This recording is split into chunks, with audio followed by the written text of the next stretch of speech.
Welcome to the social work race, guys. Welcome back to this platform. We cannot stop reflecting. A lot has happened in the news.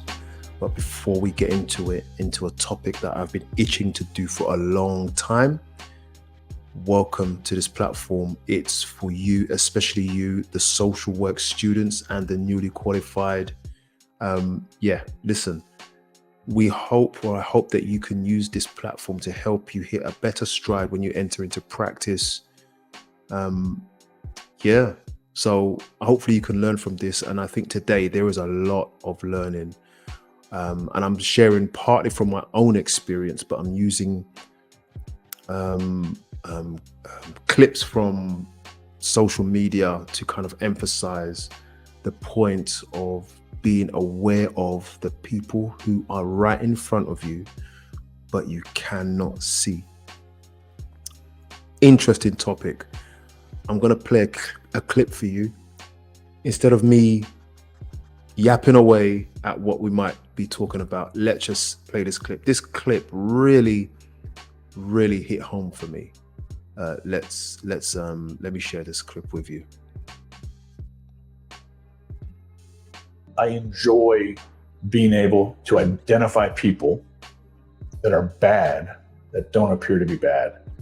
If you're working drug cases or other types of cases, sometimes it's really easy to look at somebody and determine this person has a drug addiction, this person's a danger to me. On the terrorism side, it's the same. But offenders, people that exploit and abuse children, I really feel like are monsters. These are people that when you see them, when you initially look at them, appear to be very friendly, very safe, very successful people. And that scares me more than anything.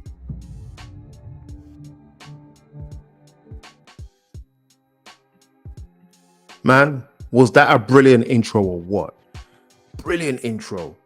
And that's what we're looking at today. We're looking at the people who look innocent. I don't even know how to entitle these shows, but you get the picture, right?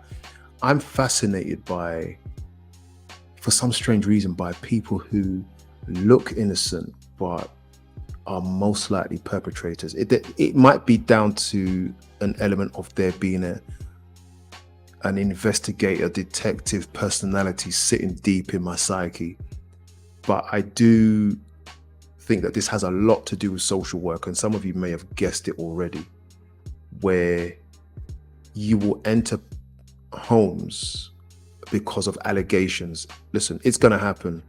If you're in social work, you will be entering the home of someone who has made an allegation at some point. Sorry, if you're in children's services, it's what social work is. This is why we are there, because someone is unsafe or someone has been hurt. And I just want to just have a really reflective look at when you enter into into a family setting, for example, and you're trying to make sense of this. And what I want to really kind of focus on is the fact is that you won't always be able to see who they are, right? I want that to sink in. And so there's certain things that we can do to kind of either fish them out, to fish to the truth, and just get to the root of what's going on so that we can ensure someone's safety, right? And mitigate against abuse. Sorry, it's so late. My eyes are a bit dry. So if you see me rubbing my eyes constantly, it's that reason, but that's what it is. I have to do these late at night. I've had a very long day and I'm dedicated to this show, so let's do this. So, you may not be able to see them. And in a sense, that's okay, because I think the really good perpetrators are difficult to see. And I just wanted to look at some of the psychological elements to why we can't see perpetrators, right? So I'm going to play you another clip, and this clip is about what's been in the news this week Is it this week? Yeah, I suppose it's this week. Lucy Letby, the nurse, she's been found guilty of murder and attempted murder of babies, really. And it looks like she's going to spend the rest of her life behind bars. And partly, I think that's to protect her as well. Some people, you just don't want to be releasing back into society, you know. But what I'm going to do, I'm going to play a clip of this. Let's get rid of that one. Stop the screen. Yep.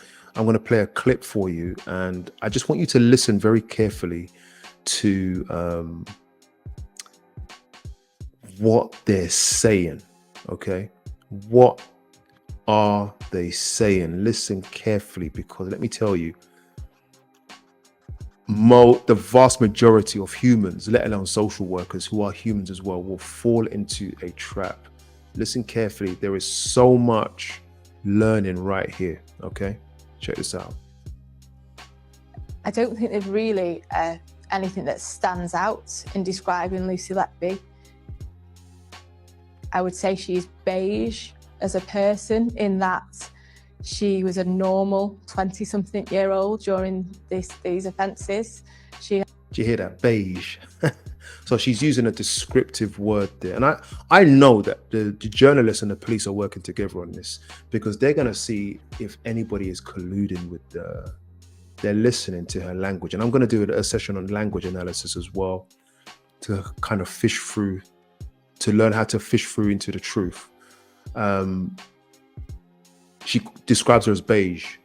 So that's like an elusive color, a bit like gray, which means that she did not stand out. She wasn't black, she wasn't white, she was in between. She was not distinguishable. She had a normal social life, family and friends. There isn't anything that you wouldn't expect. She'd grown up an only child in a semi-detached house on this comfortable, quiet cul-de-sac close to the River Wye in Hereford. Born in 1990, she went to comprehensive schools, including the city's sixth form college, before moving to Chester to embark on 3 years of nursing training. She carried out placements in Liverpool and began working at the Countess of Chester Hospital while studying, qualifying as a children's nurse in 2011. When suspicion first fell on Lucy Letby, neighbours here spoke of their shock and disbelief. People who'd seen her grow up described her as kind, studious, even geeky, but dedicated to becoming a nurse, which was her dream job. But she also had a busy social life, enjoying holidays with school friends and later nights out with colleagues. She had 2 cats and was a keen salsa dancer, attending classes and fundraised for the hospital. She was pictured in the local paper supporting its baby grow appeal for a new unit, quoted saying she enjoyed seeing babies progress and supporting their families. In another article, she posed with Dr. John Gibbs, who eventually reported her, but who for years had no concerns. She was a quiet nurse. She seemed keen. She seemed competent. There was nothing about her behaviour or her attitude that worried me at all. Yeah. The problem with Lucy Letby was that she was consistently associated with an increasing number of unusual collapses and deaths that were happening on the unit. That's where the worry was. When she was arrested and police searched her room, they found a teddy bear on the bed, a poster on the wall that says, "Leave sparkles wherever you go." Her mum and dad have been in court every day, but like everyone else, will have heard little to explain why their daughter, who embarked on a career caring for children, became a notorious child killer. Wow. So listen, so much to pick up from all of this, right? I know that the police, they're really, I mean, the best police in the world are the British police, meaning that they always get to the bottom of things. And when they put their minds to it, and they are, and psychologists are just like, this is a minefield of information that we want to learn from. How do we not see this woman and her potential, right? I think that something to learn here is that she cannot be seen. It is not possible to see this one. And there's a number of reasons for that. There's a number of psychological reasons for that, and that is the association element, or the looking in the mirror element. What do I mean by this? I've podcasted on this before. I think that it's difficult to see someone as guilty or heinous when they look like you. You know, that's something to consider. All right. I think that it's difficult to see someone as a perpetrator or potential. And now we consider, remember, her history in the NHS was both mixed. It was both, she could never have done this. She's a lovely person. She does not look like the type of person, look like, quote unquote. Yet there were flags. And because she did not look like, she was protected to some degree.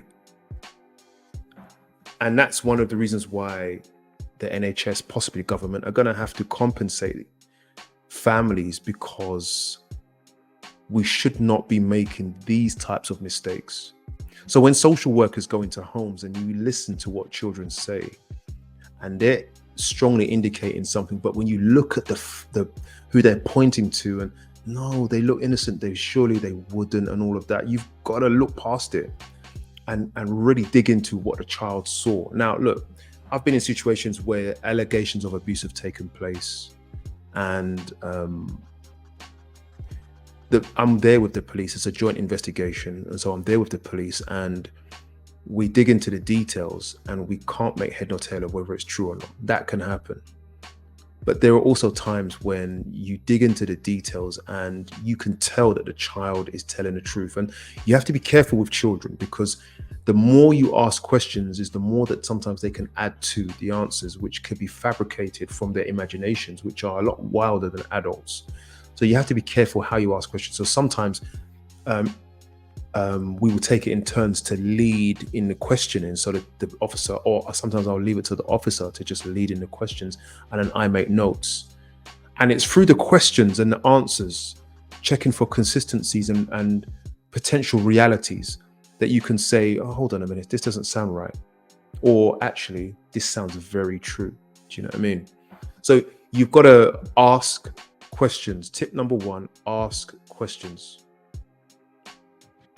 Tip number 2, if this story doesn't wake you up to say, tip number 2, doubt everyone. You go into a home, allegation of abuse, do not just think that it's just that mum's boyfriend who might be a part of it. You've got to consider the part that mum would have played in the abuse as well, or allowing or enabling or facilitating the abuse. You've got to look at that. You've got to ask questions. So if you were here, then where was baby? If dad was bathing her, where were you? And what did you do when your daughter first told you? The child might say, the 5-year-old say, I told mummy more than once. Wait, and it happened again. And so mum, when she told you, what did you do? So you've got to dig in and get ugly with people. And when I say get ugly, what I mean is that they're going to hate you for asking these questions. They're going to probably attack you for asking these questions. They're going to say, how dare you accuse me? You're going to have to do it. Not necessarily direct accusations, but the questions can be accusatory in their nature, and you're going to get people's backs up. And that is this is one of the ugly sides of social work, is when there's an allegation and answers don't add up. And you must not fall into the trap of considering someone innocent because of the way they look, or because they are mum, or because they're dad. You cannot do that. You cannot say, oh, someone says that they love children, they work in a nursery. It means nothing. It means nothing. Oh, he's a reverend, he's a pastor. No, he's a police officer. It doesn't mean a thing. He's a doctor, been working with children for 20 years. It means nothing. Listen, I'm just going to reiterate to you, none of this means anything for innocence or guilt. Doesn't mean anything. So you have to doubt everyone. And there isn't an answer as to how we move forward from there. That's between you and the police, because it will usually be a joint investigation in this type of situation. But everybody is a potential culprit in this work. So do not be hoodwinked by the fact that someone speaks the same language as you because they're 60 years old, because of their work history or their experience. Don't even be thrown off. You have to be very careful with this one. Class. Don't be thrown off by class and language. And sometimes they're going to threaten you and say, well, I'm going to speak to my solicitor and all that talk. And, no, don't be thrown off. You're the social worker and you get to stick around. You get to stick around and ask the questions, and you get to make them uncomfortable, because you have to get to the bottom of these allegations. This is life-changing stuff. That's what we have to do. And I could talk about this one point all night. But the element of someone looking like you, meaning, do you see yourself and think that because and not even realize that you see yourself in the person that allegations have been made against. When you look at yourself in them, or they look like your child, they could never do it. No, it's not Johnny. Johnny would never do something like that. But really, have you reflected on why you think that they're innocent? Is it because they look like you? They look innocent. And who says they're innocent? Let's go a little bit deeper. Lucy looks like and I suppose if she has her uniform on, a trustworthy human being, because we're used to seeing nurses. She's a poster girl for the NHS, in effect. And it's not, when I talk about this, it might sound like an element of white privilege, and it's, in a sense, it is.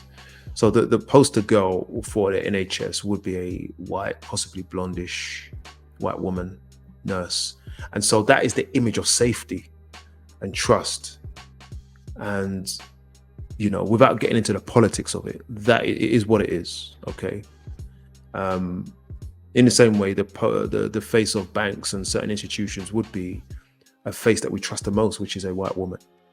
That is a form of white privilege. I'm not condemning anybody for that. It is what it is. But I would say that we have to be on our toes in this game by not being misled by what we see. We have to go a lot by what we see and what we hear and what is said to us. We have to go by the information in hand before we determine that people are innocent. And if you really want to protect a child from further abuse, you're going to have to safety plan.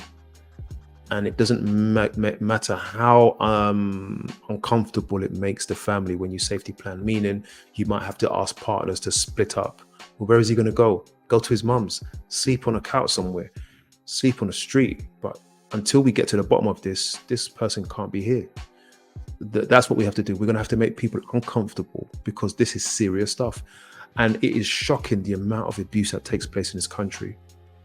And the last thing any of us want as social workers is to know that on our watch, whilst a case was in our hands, that it took place after we visited the home.